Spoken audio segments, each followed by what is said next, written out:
Perlu diketahui bahwa Indonesia orang Islamnya banyak, tapi tidak menjadi negara paling Islami sedunia.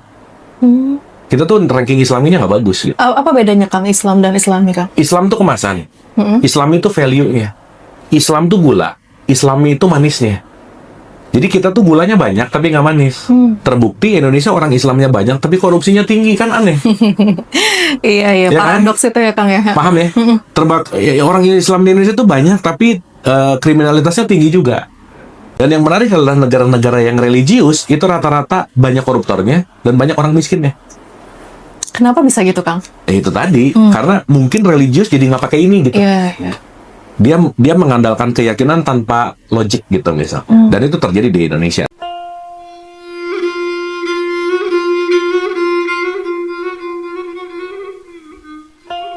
Hari ini kita bersama dengan tokoh spiritual yang sensasional nih, teman-teman.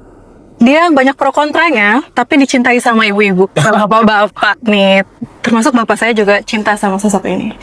Kang Abu Marlo, Halo. apa kabar, Kang? Baik, terima kasih sudah mengundang. Terima kasih banyak udah mau hadir di YouTube saya, Kang. Setelah Kang Abu switch ke spiritual, itu kan ada sedikit kontra di awal-awalnya kan, kayak dianggap sesat atau segala macam. Nah, itu Kang Abu sempat ngedrop atau gimana nggak sih, Kang? Ngedrop, sangat gitu. Karena kebetulan saya waktu itu memang mengawali pembelajaran itu lewat Quran kan.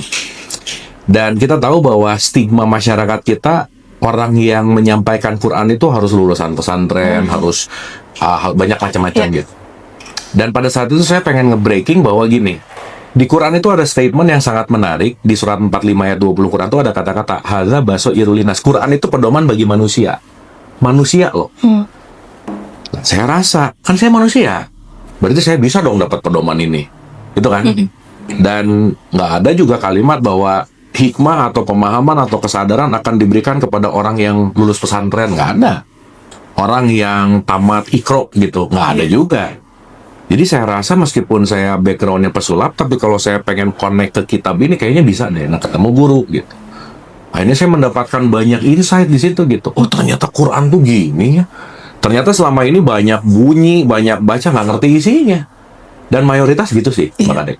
Jadi kalau kita ngerti tentang konteks di mana banyak orang membunyikan Quran nggak ngerti isinya karena mereka cukup puas hanya dengan membunyikan. Padahal buku ini adalah guidance. Pertanyaannya, bagaimana akan jadi guidance kalau nggak ngerti isinya? Dan sementara kebanyakan orang merasa kalau udah dibunyiin tuh udah baik banget gitu. Iya.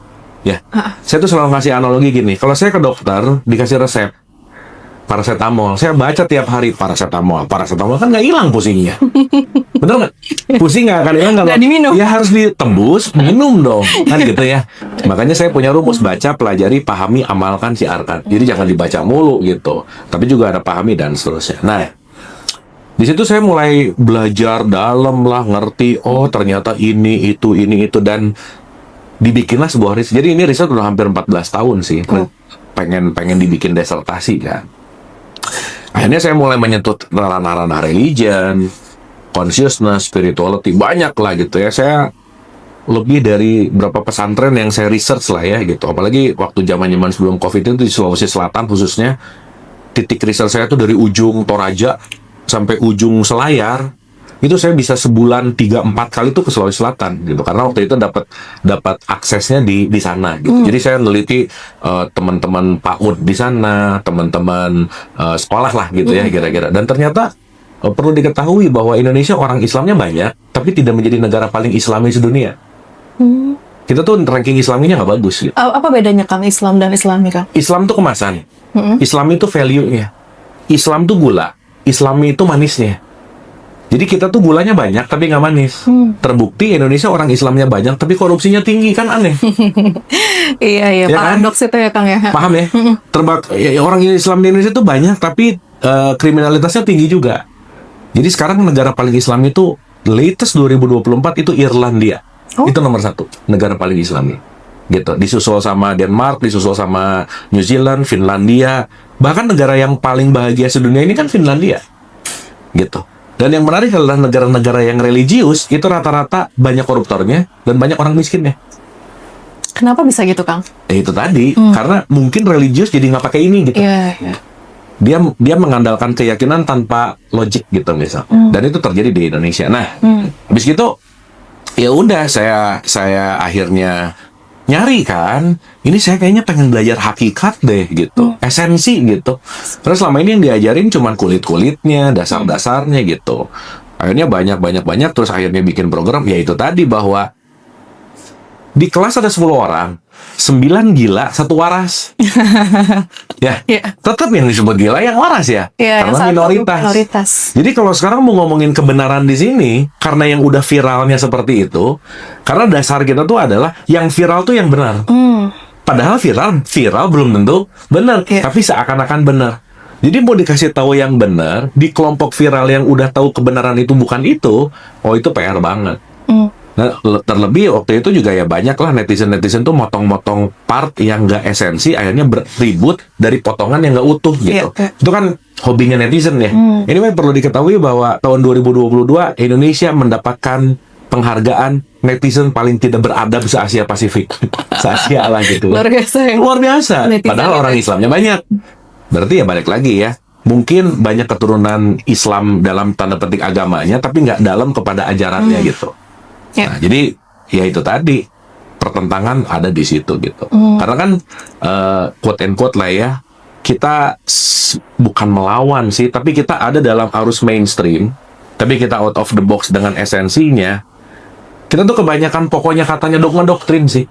Udah pokoknya gini, karena malas mikir, diajak mikir susah gitu. Ya memang sudah kayak gitu ya. Emang udah kayak gitu, udah gitu aja, udah nggak usah dipertanyakan, nggak usah gimana, itu kan udah jadi mental block tadi gitu. Nah, itu saya alami dari tahun 2010. Nah, menariknya Mbak Kade, setelah yang namanya COVID-19, paradigmanya rada mulai berubah 180 derajat. Makanya kalau nggak ada COVID-19, nggak akan ada ngobrol gini-gini. Nggak akan aja. Kenapa? After di masa-masa COVID, orang udah bosen kali sama yang namanya agama, dalam tanda petik, kulit-kulitnya. Karena mau ketemu Tuhan ke masjid nggak boleh. Mau ketemu Tuhan ke gereja nggak boleh. Umroh haji nggak boleh. Terus mulai mikir kali ya, jangan-jangan Tuhan nggak di situ gitu. Orang nggak boleh kemana-mana. Nah, di dalam konteks yang namanya menyendiri, mungkin banyak orang yang terrefleksi ke batinnya. Mulai banyak mempertanyakan. Nah, lahirlah dialog positif di situ, online. Nah, ini saya menampung orang-orang yang dalam tanda petik open mind, mau meniti ke dalam, yuk kumpul bareng gitu.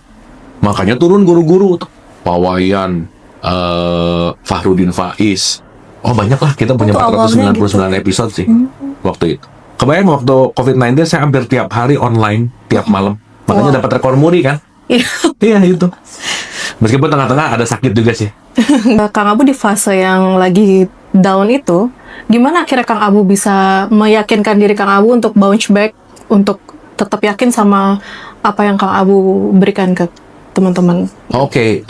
Ya itu tadi, begitu saya down, ya saya ngelihat bahwa itulah hidup gitu. Hidup tuh akan selalu mengalami itu aja gitu.